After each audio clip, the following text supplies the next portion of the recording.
సమాధానం చెప్తాం. బాలకోట ఉండులే, కాసేపు ఉండు. చిన్నప్పటి పాపం సమాధానాలు కావాలంటే కదా చెప్తాం సమాధానం. చందు గారు మీకు అలానే పెద్దలు ఆంజనేయ రెడ్డి గారికి, బాలకోట గారికి, సోదరుడు చిన్నప్పటికి వ్యూవర్స్ అందరూ కూడా శుభ సాయంత్రం.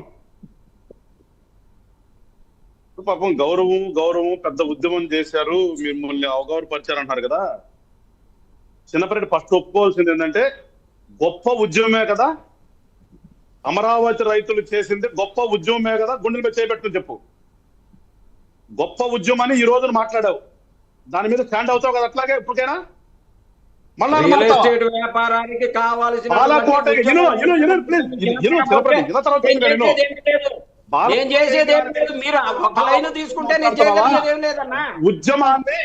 ఉద్యమం గొప్ప ఉద్యమం అన్నావు కదా, నీ నోడ్చనే అన్నావు.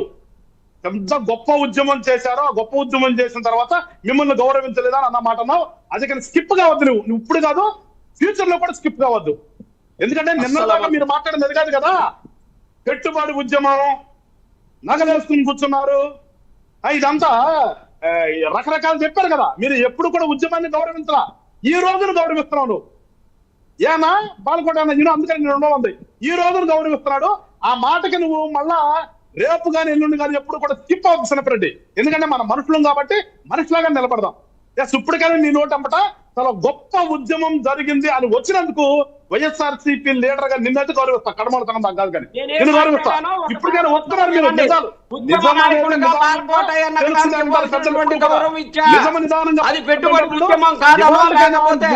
చంద్రబాబు నాయుడు గారిని గెలిపించడానికి కావాల్సిన ఉద్యమమనో లేకపోతే రియల్ ఎస్టేట్ వ్యాపారానికి కావాల్సిన ఉద్యమమనో ఇన్ని మాటలు మాట్లాడా.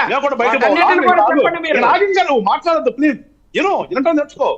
ఇప్పటికైనా కానీ నిజాన్ని ఒప్పుకున్నందుకు వైఎస్ఆర్ పార్టీలో ఉన్నటువంటి గుంటూరు జిల్లా వ్యక్తిగా నిన్ను నేను గౌరవిస్తాను. ఇప్పటికైనా కానీ నిజాం ఎప్పటికైనా బయట పెడతాంటారా, నిదానంగా వస్తుందని ఇవాళకైనా గ్రహించావు. ఇంకోటి పోతే ఏంటంటే ఇప్పుడు వచ్చేసి నువ్వు రియల్ ఎస్టేట్ పోయినసారి ప్రారంభించారు, ఇప్పుడు ప్రారంభించారు అంటున్నావు. అసలు మీరు మర్చిపోతుంది ఏంటంటే ఈ రోజుకి కూడా మీకు ఒక రాజకీయ పార్టీ అంటే రాజకీయ పార్టీ ఎట్లా ఉండాలి, ప్రభుత్వంలో ఆ పార్టీ ప్రజలు ఓట్లేసి గెలిపించి లడ్లు లాగుండాలా రాజకీయ పార్టీ అంటే? 2014లో ఇచ్చిన పాతిపోయిన లడ్లు ఇప్పుడు బాగుపడ్డాయా? ఏమైనా అని అడుగుతా ఉన్నా. ఏదో చెప్తున్నా కదా, 2014లో ఇచ్చిన పాతిపోయిన లడ్లు ఏమైనాయి? విధానాలంటే ప్రభుత్వం ఎట్లా నడుస్తుంది ఏంటి అనేది ఇంకా కూడా మీరు తెలుసుకునే ప్రయత్నం చేయట్లా. ఐఎమ్ వెరీ సారీ, ఇంకా కూడా తెలుసుకునే ప్రయత్నం చేయట్లా. మీరు ప్రజాస్వామ్యంలో ఒకసారి ప్రభుత్వం ఏర్పడిన తర్వాత ఆ ప్రభుత్వం యొక్క విధి విధానాలు ఏ రకంగా ఉంటాయో ఇప్పటికైనా కానీ ఒకసారి కూర్చున్నారు కదా, ఖాళీగా ఉన్నారు కాబట్టి తెలుసుకోండి. ప్రధానమంత్రి గారు ఆ రోజు వచ్చి శంకుస్థాపన చేసి వెళ్ళిన తర్వాత అప్పుడున్నటువంటి ప్రభుత్వం పనులు మొదలుపెట్టింది. తర్వాత కాలంలో ఆ పార్టీ ఓడిపోయిన తర్వాత మీరు వచ్చారు.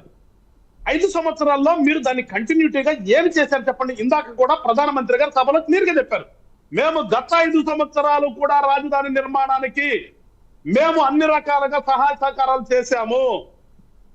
మరి మీరేం చేశారు? ఆ మాట అవునా కాదో రేపు పొద్దున మీరు అందరూ కూడా ప్రెస్ మీట్లు పెట్టి చెప్పండి. మీ మేధావులందరూ కూడా చూస్తారు కదా, గత 5 సంవత్సరాలు ప్రధానమంత్రి గారు నేతృత్వంలో ఉన్నటువంటి సెంట్రల్ గవర్నమెంట్ సహాయ సహకారాలు చేసిందా లేదా, ఆయన అబద్ధం చెప్పాడా, తప్పు మాట్లాడా అనేది రేపు పొద్దున మీరు చెప్పండి. ఇకపోతే రియల్ ఎస్టేట్ మళ్ళా రియల్ ఎస్టేట్ అంటావు. మీరు వైజాగ్ లో చూస్తున్నాం రియల్ ఎస్టేట్. వైజాగ్ లో ఒక్కొక్కరికి 100 ఎకరాలు బయటకు వస్తున్నాయి. ఏం చేస్తారు మీరు ఇక్కడ?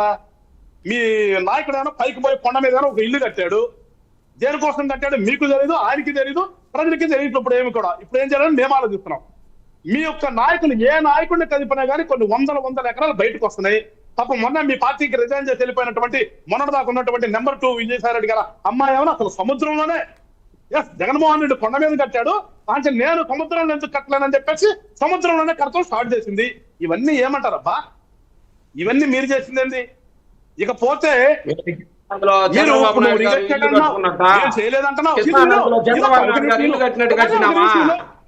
రియల్ ఎస్టేట్ అంటావు, మేమేదో చెప్పుకున్నాం. ఇది అమరావతిలో చంద్రబాబు నాయుడు గారి ఇల్లు అక్రమమా సక్రమమా? నువ్వు నా మాట ఏమర్థమైతే అర్థం కదా. నిజంగా చెప్తున్నాను, నీకు గాని మీ నాయకుడు గాని నీ పార్టీలో వాళ్ళకి గాని దమ్ము అనేది ఉంటే నిజంగా మీరు కలేజా అంటారు కదా, గుండున్నటువంటి మనుషులే, నేను నాయకులు కూడా అట్లా గుండున్నటువంటి మనుషులే కనుక మీరైతే మొదలు పెట్టండి 3 రాజధానులు. 3 రాజధానుల ఉద్యమం ఇప్పుడు చేపించండి. 1631 రోజు మిమ్మల్ని ఎదుర్కొని ఉద్యమం చేశారు. వీళ్ళంతా కూడా మిమ్మల్ని ఎదుర్కొని ఉద్యమం చేశారు. ఇందాక 6000 మంది పోలీసులు ప్రధానమంత్రి సభకు పెట్టారంటున్నావే, ప్రధానమంత్రి గారు వస్తే మినిమం అది ఆ సెన్స్ కూడా మీకు లేదు.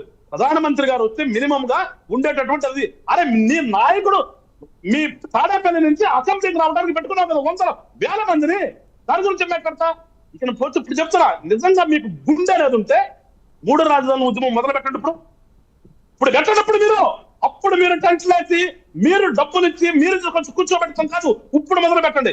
వాళ్ళు సామాన్య మానవులు 1631 రోజు మిమ్మల్ని ఎదుర్కొని చేశారు రాజధాని కోసం. మీరు నిజంగా మీరు ఆ రోజు అన్నారు కదా 3 రాజధానులు ఎక్కడ సౌత్ ఆఫ్రికాలో ఉంది, ఇంకో చాట ఉంది. ఎస్ ఇదంతా పెట్టుబడి ఉద్యమం, చంద్రబాబు నాయుడు పెట్టిస్తున్నారు, ఇంకోళ్ళు పెట్టిస్తున్నారు, వీళ్ళు ఏదో అందరూ కూడా పట్టు చీరలు కట్టుకుని కూర్చున్నారని చెప్పి కదా మీరు క్రిటిసైజ్ చేసింది. ఇప్పుడు మళ్ళా చెప్తున్నా, నీకు గాని మీ నాయకుడు గాని అక్కడ పెట్టించినటువంటి ఎక్స్ఎంపీ గాని దమ్ము ధైర్యం మీకుంటే నిజంగా మీరు రోజు 3 రాజధానుల ఉద్యమం ఇప్పుడు పెట్టండి. మీరు ఇప్పుడు పెట్టి అప్పుడు మాట్లాడండి. అంతేగాని ఊరకనే మనం అధికారంలో ఉంటే ఒకటి, అధికారం పోతే ఒకటి మాటలు కాదు.